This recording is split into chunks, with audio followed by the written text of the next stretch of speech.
What it do, cousins? It's your boy AJ Red, and I'm back again with another episode of the AJ Red Show. And tonight's discussion is going to surround Lashonda and Rashonda Lockhart, famed TikTok couple, and their impending divorce, and Tamar Braxton getting her ass kicked to the curb by Jeremy, and also Big Freedia not being starred, I guess, on the Renaissance tour down there in New Orleans. Y'all want to discuss it? Of course y'all do. Come on over here and let's chat. It's the AJ Red Show, starring me, AJ Red. Look, don't forget to like, subscribe, comment, and share. Y'all ready to get into this next topic? Let's go. What's going on, cousins? It's me, your boy, your homie, your cousin, your friend, your next door neighbor, maybe even your coworker. If we fuck with each other like that, because it has to be a two-way street. It's me, your boy, AJ Red. I'm back again with another episode of the AJ Red Show. And as I said before, we're going to be discussing Rashonda and Lashondra Lockhart and Jeremy and Tamar Braxton and Big Freedia as it pertains to the Renaissance Tour portion in New Orleans.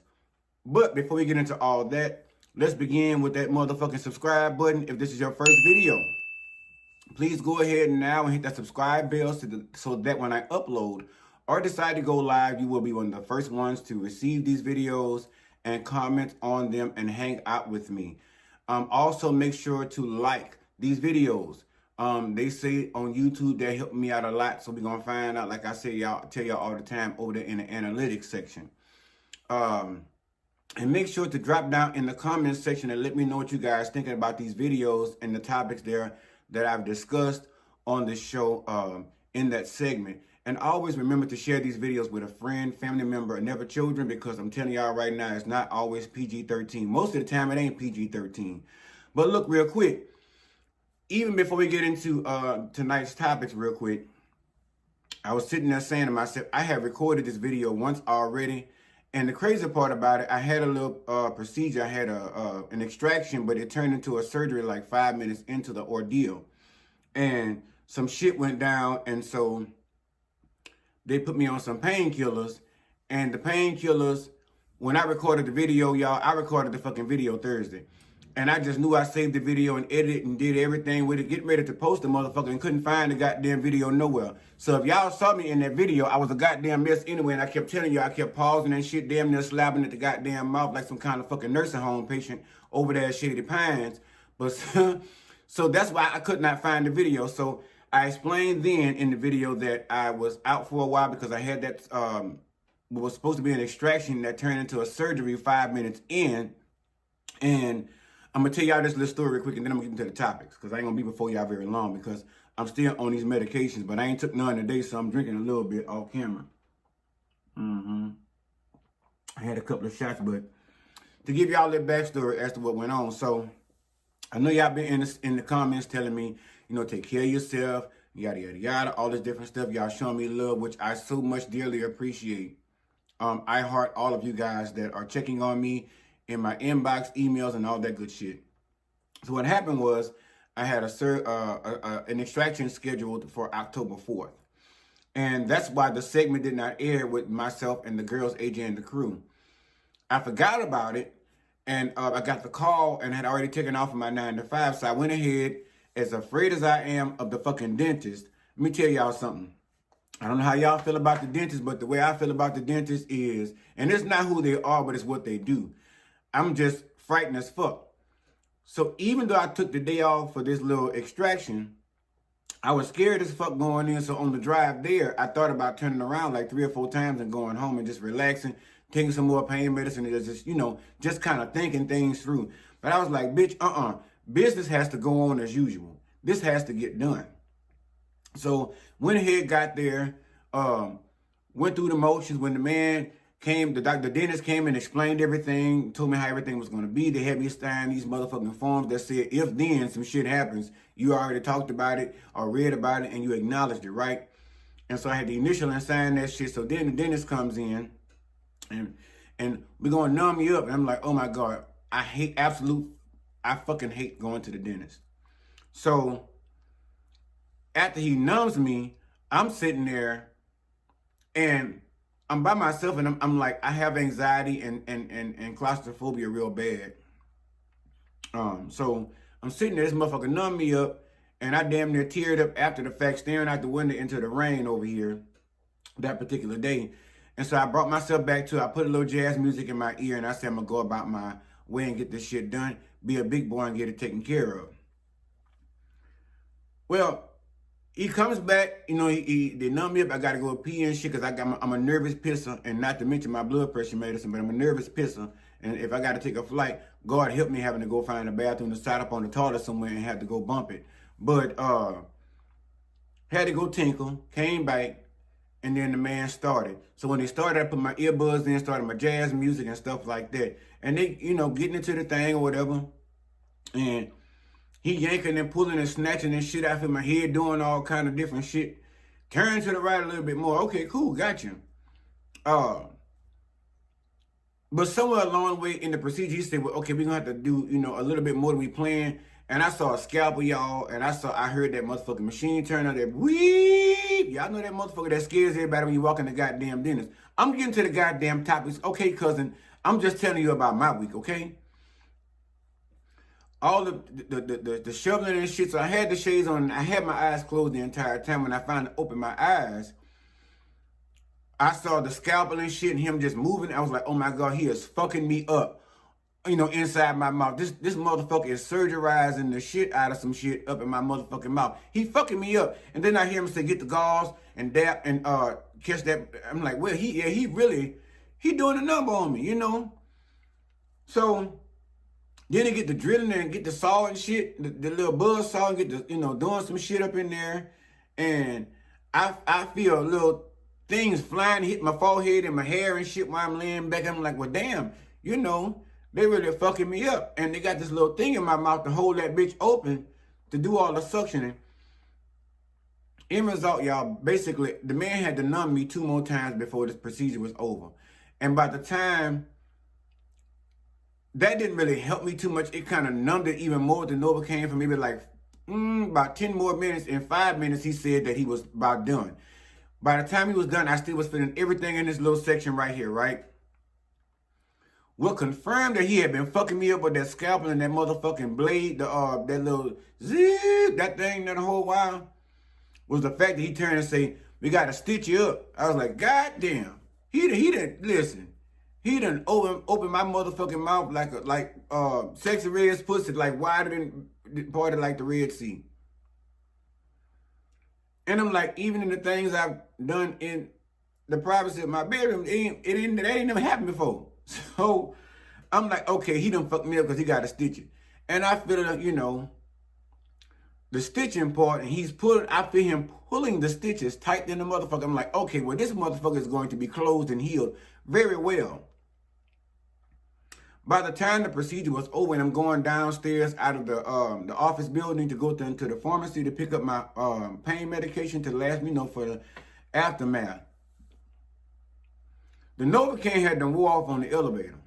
So I'm sitting in the pharmacy. The lady told me 30 minutes for the painkillers, and I waited 45. So you can imagine it's already wearing off on the way down there. So sitting there 30 to 45 minutes, waiting to get the painkillers. Let me tell y'all, I felt like I had just survived an episode of Saw in real life.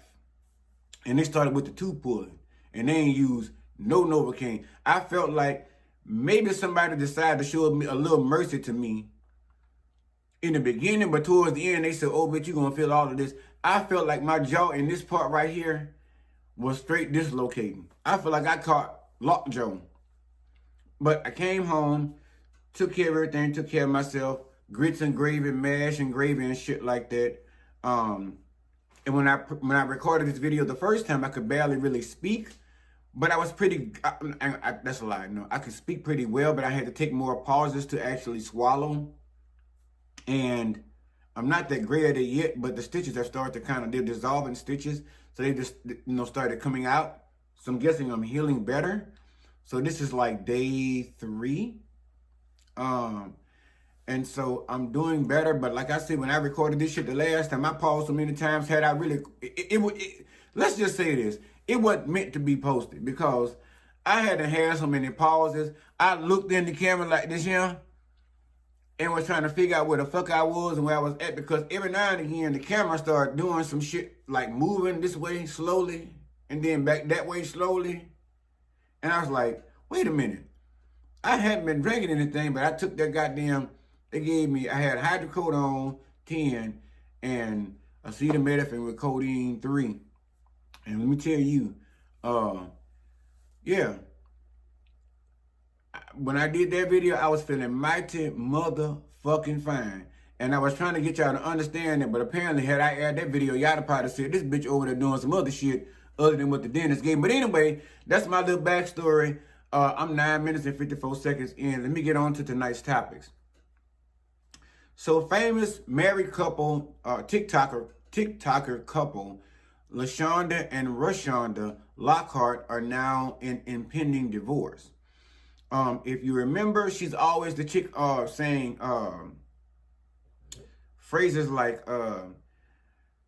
Rashonda, you say, y'all say to me, I'm not a teacher, but I stay schooling y'all some shit, and yada, yada, yada. And she'll bring up a topic, and she'll be like, let's check the board. It's that chick on Instagram. Now, I follow her, love her to pieces. Didn't really too much follow her wife until now I found out about this bullshit here. So, well, apparently they're deciding to get a divorce, or Rashonda has decided to divorce Lashondra because, and see with that part, I kept fucking it up. Because she has come to find out that Lashondra is a fraud, a scammer, a fake, a maroon, a sham, a scam. She's a bamboozler. Rashonda is. And Rashonda saying that she's deciding to file divorce from her because allegedly, well, I ain't gonna say allegedly, fuck her, she putting it out there. She said that she's got notice that the water and sewage is 90 days past due and about to be cut the fuck off, and they ain't about to be able to wash their ass or the glue out her wig or her weave after she's done taking them off at night, or her makeup. The rent is past due, they got an eviction notice. Lashonda has borrowed money from Rashonda's friends. Now, mind you, they've been married 6 motherfucking years. And Rashonda didn't know anything about Lashonda borrowing money from her friends, right? What the fuck else she said was going on? She says that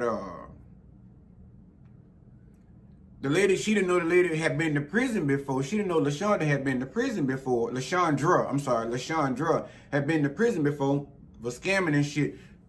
How she's finding out, excuse me, y'all, how she's finding out about it is now Lashonda's friends are speaking out about it, I guess, not because they're seeing that these motherfuckers living in this lavish house, you know, going over here and yonder and there, and they haven't been paid their money back, so now they blowing the whistle. Rashonda has also stated that she's filing this divorce because she does not trust Lashondra anymore. She said because her mother has years ago caused her to be homeless by misappropriating house funds before, and had her sleeping on the goddamn streets of Louisville, Kentucky. She said that Lashondra is apparently some kind of felon. She's been taking rent money from people that's not supposed to be paying rent. She's been getting their money on Cash App.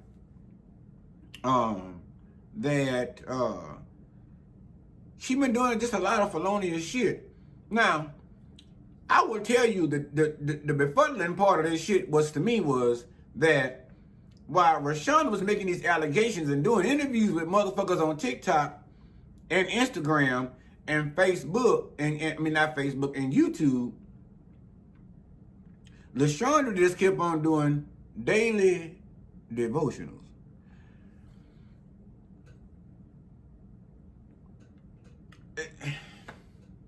So to me, it didn't seem like it was actually real, because I thought to myself, if this was real, by now Lashondra would have responded on her social media to all these allegations, to what Rashonda is saying as to why she's looking to divorce her. We still haven't heard anything, even though I had to re-record this motherfucker. Lashondra still ain't said shit. Now, what I have seen was somebody take a video of her doing her daily devotion and doing a voiceover of, you know, her addressing the situation, but that was just a voiceover. Lashondra still hadn't said shit. She still hadn't spoke out as to whether it's true, it's a lie, or she's being set up, or what. But I'm going to say this. With all the evidence we have, Rashonda, that Lashondra is a fucking fraud, a felon, a convicted felon, and that she down here trying to spread the good word to the gay peoples, and maybe even some of the scrape people, as they say, some of the ignorant motherfuckers, scrape people. We have all the receipts. Well, not all the receipts, but we have pretty much right now enough to say, well, most people are going to side with you, Rashonda. Because Lashondra still hadn't spoken out. But in the end, I'm going to tell you this, Rashonda. I agree with a lot of folk that say you should have known this lady's past a whole lot motherfucking better before you decided to say I do. You told us that you feel like she Googled you and she saw what you was doing and she targeted you. Rashonda, I'm not really buying it per se, because in my mind, I'm sorry, like, I'm not finna fuck with none of these niggas out here in the street. I'm not finna fuck with their nigga, and I'm not finna fuck with no nigga and not know what his past is in some likes. You feel me? I'm not finna fuck with no nigga not knowing if he's a convicted felon or not, if he done been to jail for killing a couple of motherfuckers or stealing a couple of Gucci bags out the store, or if he's a habitual cheater, or if, if you get the tendency to want to whoop a bitch ass every now and again, that kind of shit. These are questions that you ask on dates. You know what I'm saying, Rashonda? You ask motherfuckers, have you ever been to jail before? If so, what for? I mean, even, what's that girl name? Shit from, Married, Housewives of Atlanta, Marlo. Even she asked the man if he had been to jail before, knowing she had been in the pen. These are the kind of questions you ask on dates, baby. So it seems like you were just elated to find somebody that had a little change that can kind of match you financially, and you just lay around and jump head first up in that thing, or she must have hit you with the mule. She must have really fucked the shit out of you and had you with this idealistic thought process that everything was copacetic. You ain't need to go down Santa's list, and that you can just go ahead and say I do and jump into marriage with this woman. So I'm going to tell you like this here. Rashonda, I follow you. I watch all of your shit. I follow you on all social media platforms that you have. But I'm going to say this to you. You're not totally innocent in this. And when I say you're not totally innocent in this whole thing and this marriage and all this different shit and the shit that you're bringing forward to us, you're complicit in the marriage, if nothing else. And you're complicit in the fact that you didn't do your homework and find out who the fuck you was marrying. And you presented this woman to us as a saint that had money, and that's what we took her for. So don't come out here now trying to change our minds and telling us this woman ain't shit and she ain't nothing but a felon. That's what the fuck you supposed to figure out on the back end before you brought her out here to us on the front end and presented her to us, sister. I'm just saying. And I'm speaking from my point of view, because at the end of the day, baby, please. No, I'm not. I'm not even finna put all that out there, but I'm telling you, I'm not finna play that kind of game. So I can't sit up here and tell you that everything falls on Lashondra. 50% of this fault lies with you, Rashonda, because you did not do the proper homework. You did not ask the proper questions. When you met the friends and talked to them, you didn't ask what needed to be asked, because y'all met pre-COVID. So you had all the opportunity to investigate this woman's backstory and her motherfucking background with the friends and family and everybody else that she presented to you before the wedding. And if she didn't present them motherfuckers, then that's an even bigger problem. So I cannot stand in formation with you and say, or in solitude with you and say, yeah, Lashondra was so wrong and you should have. And another thing is, you decided to date this woman in secret and marry her in public and present her in the public eye. Let me tell you something. You married this lady, Rashonda, so at the end of the day, I think you owe enough. Sadly as it sounds, even if she did fuck up like this, as you're telling us, you at least still owe her as a married partner to go behind closed doors and settle this amicably and not in the public eye, because it seems as though a lot of people are saying, I'm beginning to agree with, it seems like there's something you're trying to get ahead of by telling us what the fuck she did and blasting and going so hard on her. This is a person that, and when I watch stuff like, when I used to watch the shit, what it was, shows like Snapped and shit like that. Married then murder and stuff, stuff like that. I can't understand how a motherfucker be in love with somebody and love them for so long and can't stand for somebody else on the outside to hurt this person unless you're ready to go into some kind of action phase. For you to up one day and just look at this motherfucker. After they done cheated so many times in the past, now y'all in a good phase and everything is fine, y'all coping steady. And now you want to look over at this motherfucker and say, you know what? Yeah, tonight, this is the night you gonna get it. I done set it up. You gonna die tonight, bitch. I'm gonna get this insurance money and I'm be done with you. I never understood how a person could think like that. If I love a person so much, there's no way in the world I still want to bring any kind of harm to them. And I want them to feel the same way about me. So I could never understand that aspect of it. So I feel like you're bringing a lot of attention and you're bringing a lot of harm to the person that you so-called love. Even though she may have done these things, you still need to operate out of love and actually out of a sound mind and out of respect for your marriage, your vows, Rashonda. Because that shit is not cool. And like I say, even if she did it, I don't give a fuck. It's not cool for you to come out like that to us and present your wife that you lay with, that you're a partner with, that you presented to us before, to the world, to your social media as your everything, the one. I think you need to handle this with a little bit more tact. I think you need to handle it with a little more grace.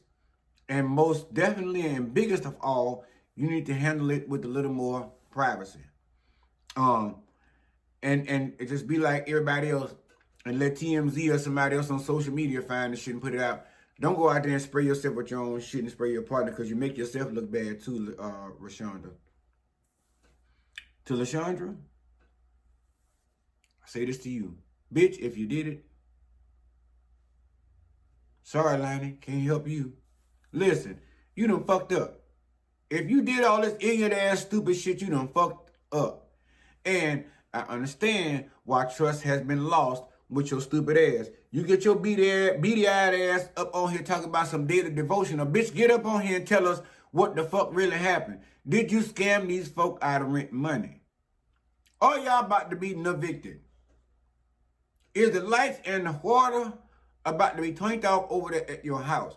While you over here talking about Mary Magdalene and reading our daily bread and the daily devotional and trying to speak in tongues and trying to get souls saved, you need to be over there saving your goddamn marriage and telling us what the fuck the true tea really is. Let me tell you something, Lashondra. Let's make this deal. We don't want to hear another motherfucking thing from you when it comes to daily devotion, okay? We don't want to hear no more scripture from thine lips. Let me speak Bible to you so you understand what I'm saying.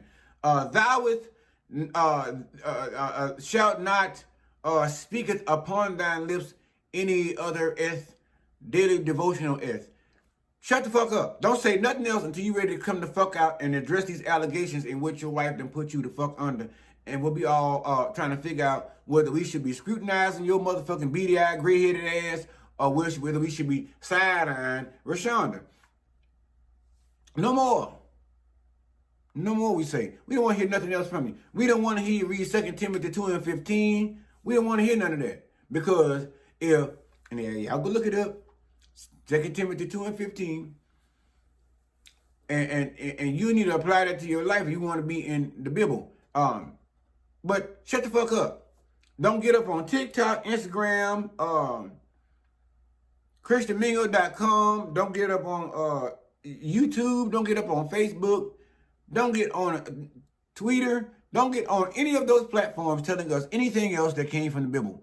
Because right about now, according to the Bible, you're going to hell anyway, according to the Bible.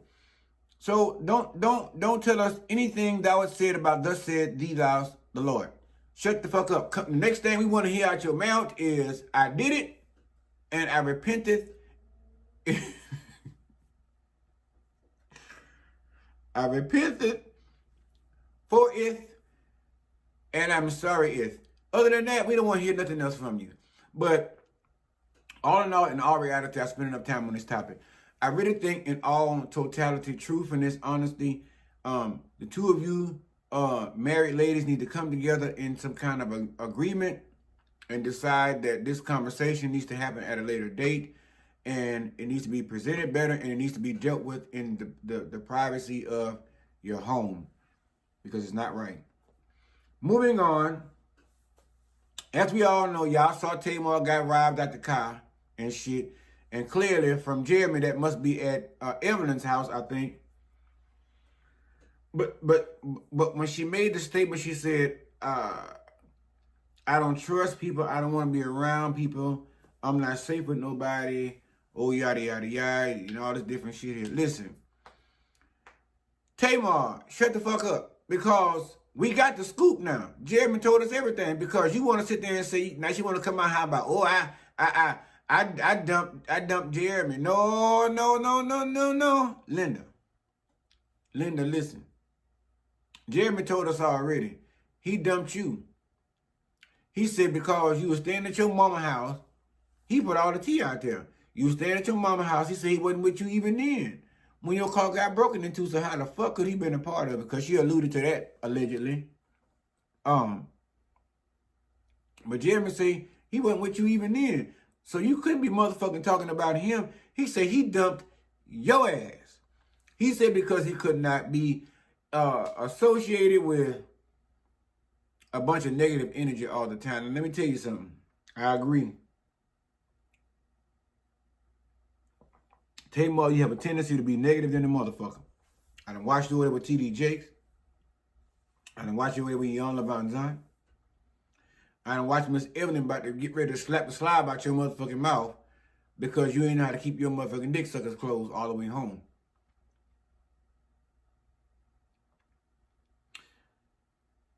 The part I don't get is, like I told my homegirls, Sugar and one Teresa, hello, I know y'all asses watching, but I want y'all to know. That day y'all had me locked up in that motherfucking house and wouldn't let me talk because y'all was too busy watching Queen's Justice or Queens of Court or whatever the fuck it was.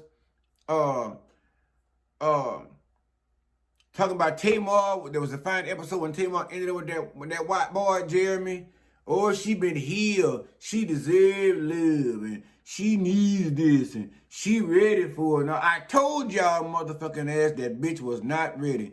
She keeps saying herself how she don't want to be around no demons. But at the same time, that bitch is one. Tamar is not completely healed. Ever since she got her ass whooped in her early days of her career and started meeting men that was treating her like somebody and she started to realize her worth, she overpriced herself. She has been overselling herself. And when she finds herself with a man that actually gives a fuck about her and wants to show her a good time and wants to show her that he cares, especially in the pubic eye, she wants to get the popping off at her dick suckers. She want to tell the man this and say that. That is the thing. It is one thing to tell your man about himself behind closed doors when there's just the two of y'all. But don't sit there and disrespect that man or make that man embarrassed in front of no company. That's the worst thing you can do to a man. Because that fucks with his self-pride and his ego. Not to say that ego is everything, but you don't want to break the motherfucking nigga like that. You feel me? And the same go for some females. You shouldn't do it. You shouldn't do anybody like that.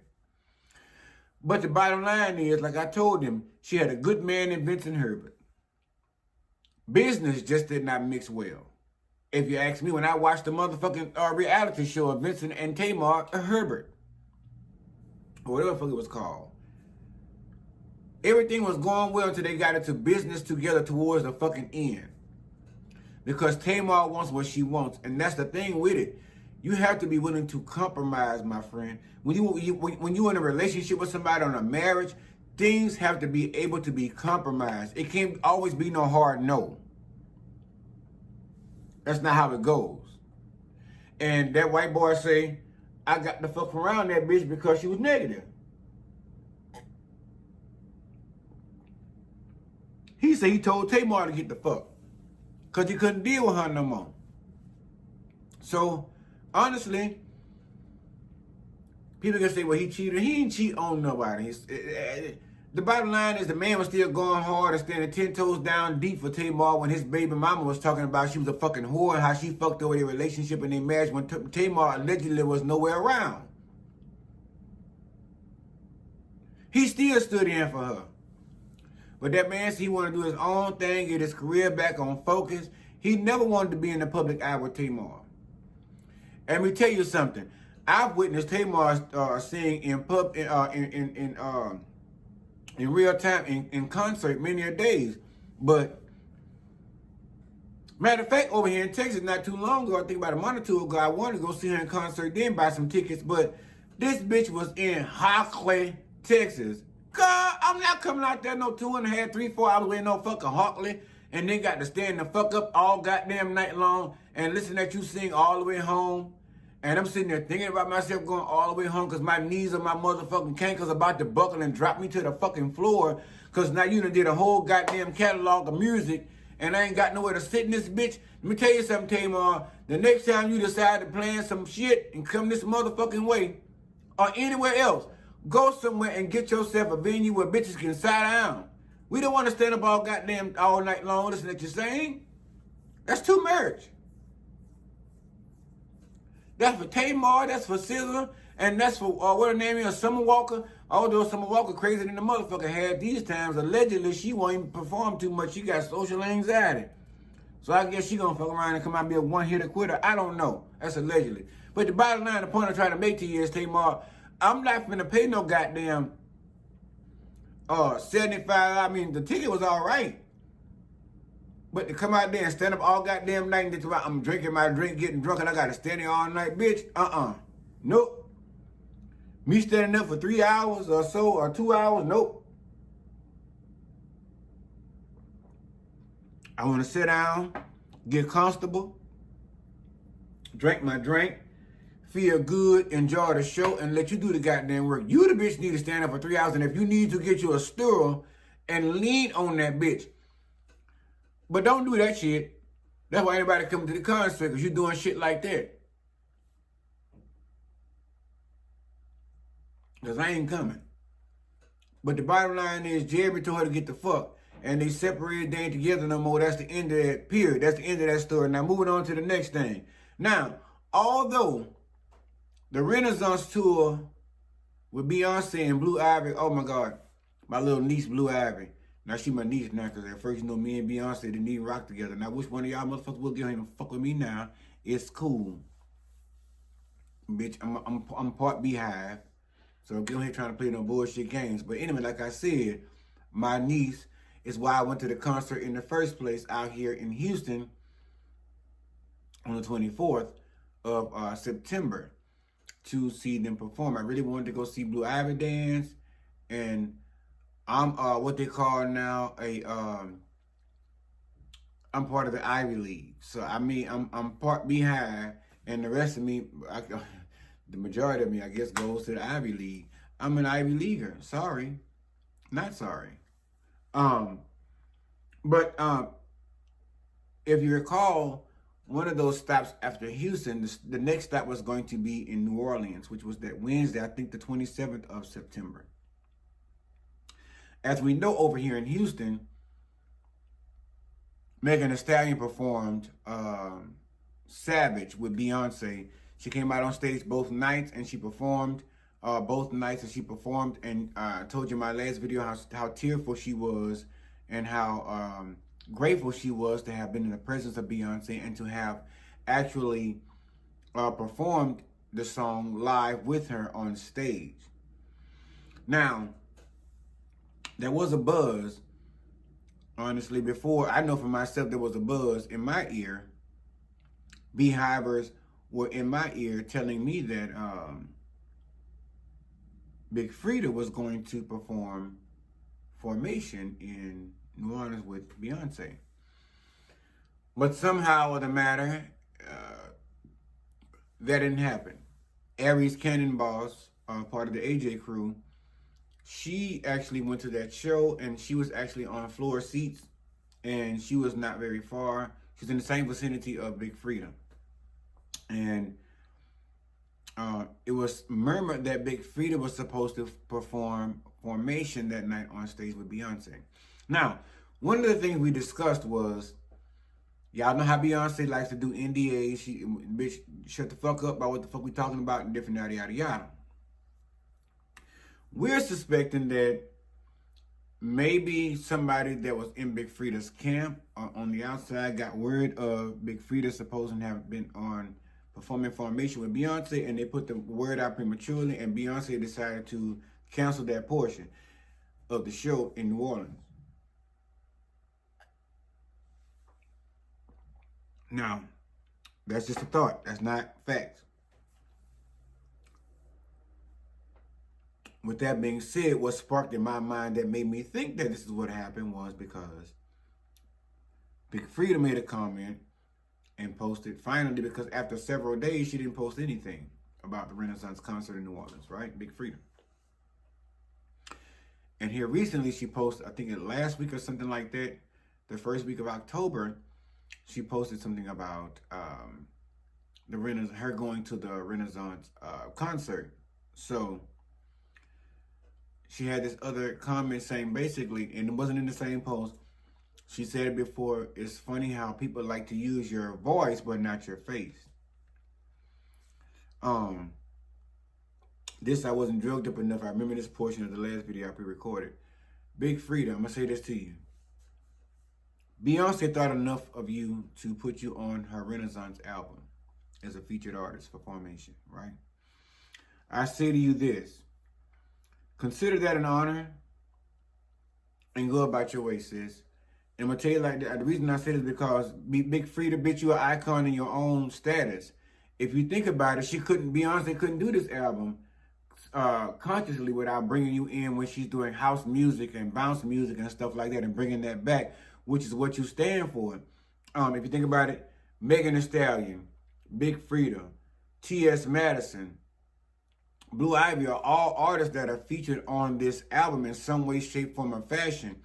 And with that being said, Renaissance is going to go on forever in the minds and the lives of Beehivers and now Ivy Leaguers.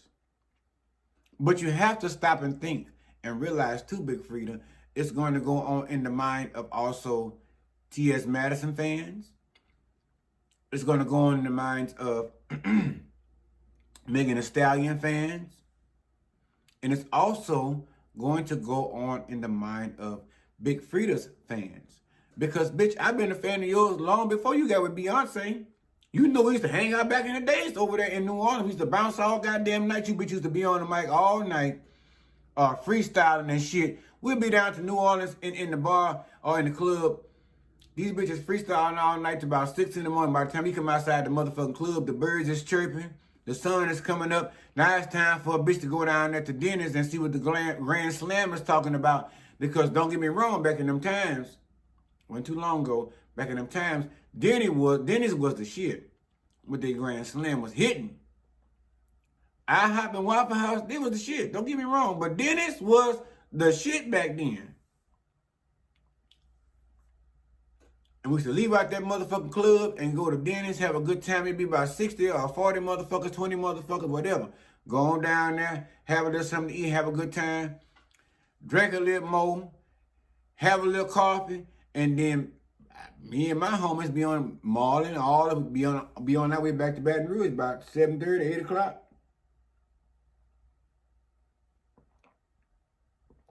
And then was the morning we was gonna be off, because the days we was gonna be working, we used to fuck around and be down there.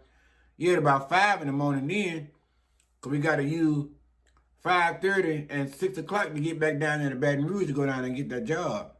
And get the fuck on that 9 to 5 and go make that money. And to work 8 hours, 10 hours, or 12 hours with no problem. And go home and take a nap and do it all over again sometime, 2 or 3 nights a week. But shit, now, no.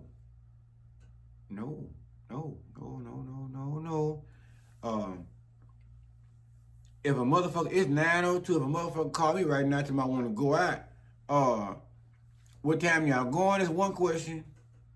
Who all going? And what's after that? Because what time we going? I got to take me a power nap, bitch. No, I ain't took no nap yet. I didn't plan on this shit. I got to stop and I got to take an emergency nap.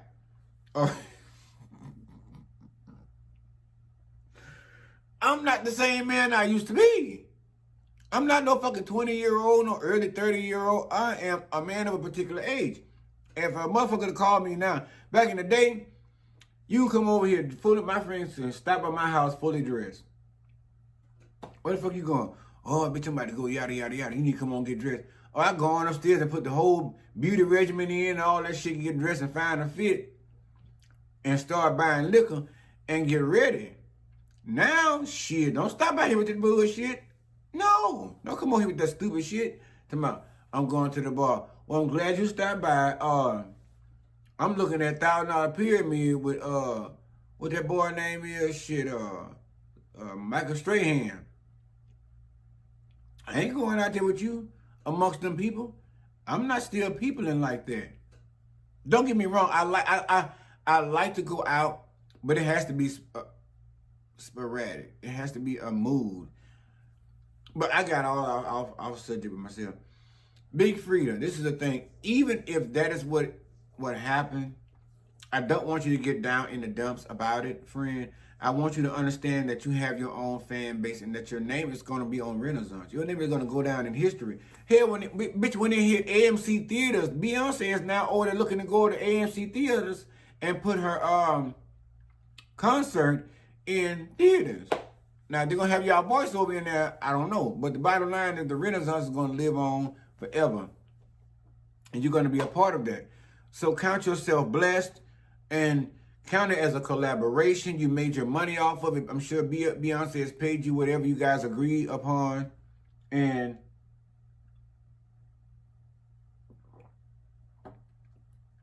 just count yourself blessed and lucky. You took care of what you needed to take care of.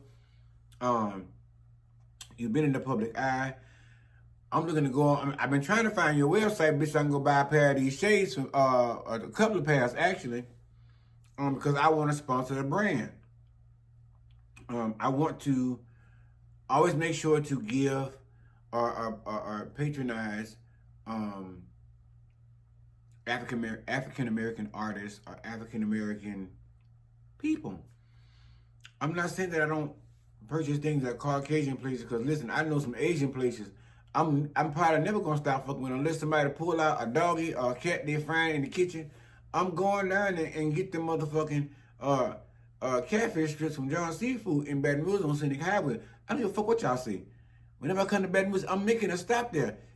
You can tell me they cooking Zimbabwe pussycat fish nuggets. I don't give a fuck. Until you show me that Zimbabwe pussycat fish, I don't care. Give me a little hot sauce and some fried rice, and everything gonna be all right in my mind. Fucking Miss Young, the bakery. Until you tell me she with that ground up motherfucking monkey meat and turn it into flour and shit, making them cakes, I'm going over there and buying that shit. But what I'm trying to make is, I love to patronize black-owned businesses. And if you guys know about a black-owned business, I don't care where you are, whether it be food, fashion, clothes, or if you have one yourself, please drop down in the comments and let me know about it. Pussycat. I'm sitting there, the fucking dog is going to sleep and she done fuck around and start dreaming and shit and barking and carrying on her sleep. That's what the fuck I was hearing. So I had to wake her the fuck up. She was having such, look, now she done took the child. Anyway, but yeah, that brings me to a close, like your pastor say. I've been on here long enough. I'm out. Before I leave, please go ahead. If this is your first video, please go ahead and now hit that subscribe bell, so that when I go live or upload these videos, you'll be one of the first ones to be able to comment on them. Make sure to hit that thumbs up button. That helps your boy out a lot. Also, don't forget to drop down in the comments and let me know what you thought about these topics and these black-owned businesses. Also, make sure to share these videos with somebody. Share with somebody you know. Share with somebody you don't know. Share with a motherfucker you like. Share with some bitch you don't give two fucks about. Because 9 times out of 10, I'll be the glue that brings you guys together. Also, I love you guys so much. I feel like I ask so much of you guys, and you give me so much more in return. And for that, I say thank you. I tip my crown off to you guys for that. And make sure to love yourselves. I love you, but love yourself, and make sure those that you love, make sure they love you the same in return, because ain't nobody got time for no fucking land yap or no games being played. But anyway, it's your boy AJ Red. I'm out until the next episode of the AJ Red Show. Love you guys. See you later. Holla.